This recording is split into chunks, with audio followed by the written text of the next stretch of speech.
Qu'est-ce que la liberté d'expression? La liberté d'expression est un droit humain monumental qui s'exerce pour toutes les démocraties. La liberté d'expression est consacrée dans la plupart des environnements juridiques. En France, elle est consacrée par l'article 11 de la Déclaration des droits de l'homme et du citoyen. Sur ce concours, on a voulu que les 11-17 ans du quartier, mais aussi des jeunes qui sont venus de la ville de Betoncourt, qui est à peu près plus de 600 km de Montpellier. C'est un club de karaté avec qui on monte des actions éducatives et citoyennes, se confrontent sur cette thématique et c'est aujourd'hui que ça se passe sur la médiathèque Pierre-Vive. Donc c'est vrai que c'était une organisation assez longue parce qu'il a fallu préparer les jeunes, pas les mettre en difficulté, leur permettre de bien construire leur discours et d'être en confiance au moment de prendre la parole parce que c'est jamais facile, mais c'est un bon entraînement pour eux. C'est un concours qui s'adresse à nos jeunes issus des quartiers populaires, chose qu'on ne voit pas souvent et je pense que c'est très important de se tenir ce genre d'événement. C'est de les ramener vers un terrain qu'ils ne connaissent pas et puis ça permettrait aussi qu'ils s'exercent, qu'ils s'apprêtent à un exercice qui va peut-être les préparer aux oraux dans le cadre de leur scolarité. Donc c'était une paire de coups, comme on dit aujourd'hui on boxe avec les mots, et des matchs avec les poings. Très bien, c'est stressant, Jenny. Je suis en train de m'entraîner. Je remets mon masque. Bonjour, je m'appelle Shaima Taguia. Je suis actuellement en classe de terminale. Je suis en service civique. Ma mission consiste à favoriser la pratique du sport dans les quartiers dits politiques de la ville. J'habite dans un quartier défavorisé, dans lequel j'ai l'impression qu'on s'intéresse à nous que lors du moment des votes.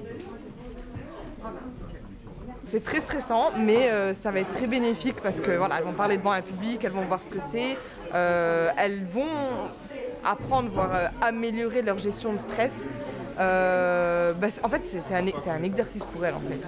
Bonjour, je m'appelle Kadjirik Meira, j'ai 16 ans et je fais partie du karaté club de Betoncourt. Et mon sujet c'est peut-on vivre sans téléphone et je dois défendre le côté oui.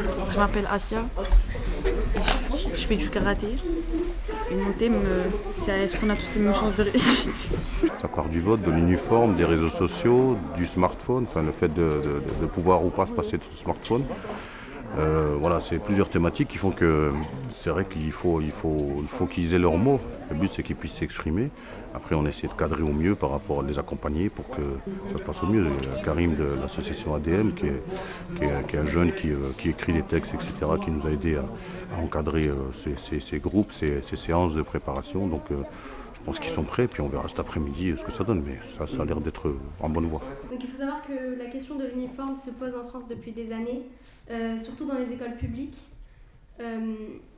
Donc c'est très intéressant aujourd'hui de se poser la question, faut-il être contre ou pour ce port obligatoire? Selon moi, il est très positif, il faudrait être pour l'uniforme, parce que ça peut permettre de confondre les élèves entre eux, de ne pas les différencier physiquement. Ce port obligatoire peut aussi permettre aux familles les plus défavorisées de ne pas s'inquiéter, car c'est une grande aide pour aider les élèves les plus pauvres. On a fait des réunions, plusieurs réunions, on s'entraînait. Par exemple, là, il y a ma collègue qui a participé avec moi et nous avons fait beaucoup de recherches pour arriver à un résultat. On a préparé depuis, je crois, un mois, on a préparé le texte pour parler. Et aujourd'hui, on va parler des réseaux sociaux. Aujourd'hui, j'ai 17 ans.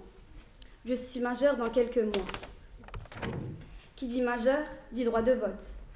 Mais est-ce que je me sens prête à voter? Voter ne sert à rien. Et vous allez comprendre pourquoi je dis cela. Je vais commencer. Baisser les impôts, ramener le déficit public sous la barre des 3%, sortir du nucléaire, ouvrir l'assurance chômage à tous les travailleurs.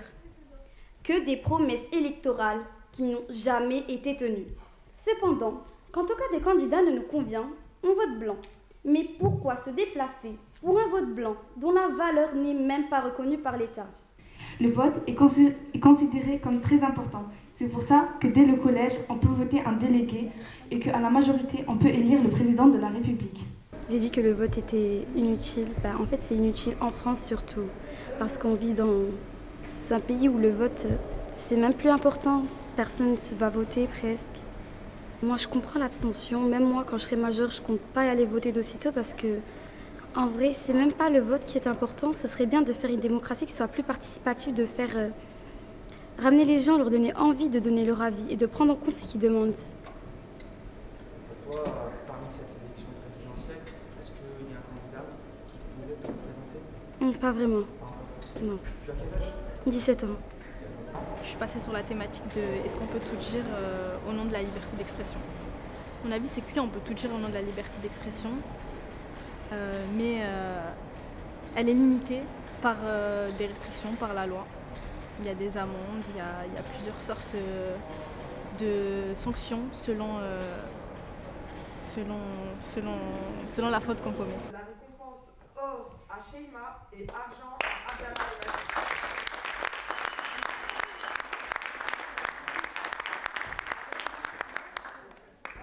Et ça et Olivia, bravo les filles. Bravo les filles. Baila, baila, baila, baila, baila, baila, baila, esta rumba gaditana, ellos siempre cantaré, que yo no sé cantar, que yo no sé cantar.